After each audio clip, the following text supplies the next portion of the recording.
Welcome to your daily dose of dividend. Out of all the dividend companies analyzed last month, let's take a look at the top 10 stocks with the highest score. If two companies get the same score, the one with the larger market cap ranks higher.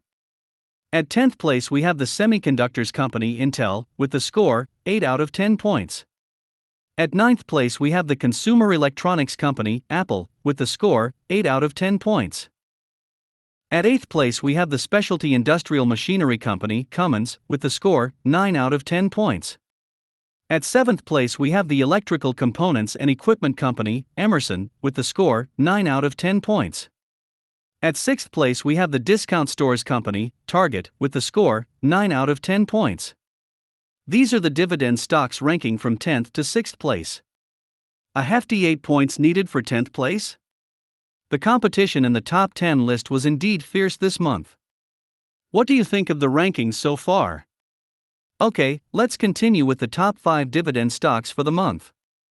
At 5th place we have the footwear and accessories company Nike, with the score 9 out of 10 points.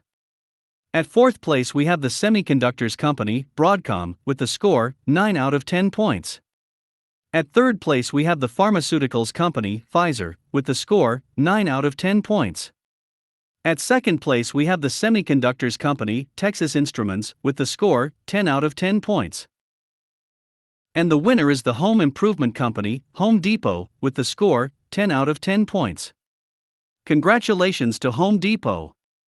Here are the top 5 dividend companies analyzed last month. The competition for the top spots in the list was very tough, with 2 companies scoring a perfect 10. Which is your favorite dividend company out of the ones in this list? Maybe your favorite dividend stock didn't get analyzed? In that case, feel free to make a stock request in the comments. Here we can see which of the top 10 stocks that are trading above or below their 200-day average price. If you are looking to buy the dip, you might want to take a closer look at Nike, Home Depot and Cummins. Broadcom, Apple and Pfizer are trading well over their average price, so there might be better times adding into those stocks. There is a free copy of this dip tool in the video description. I've pre-filled in all the dividend kings for you. Please consider subscribing and welcome back tomorrow for another quick analysis. Have a great day.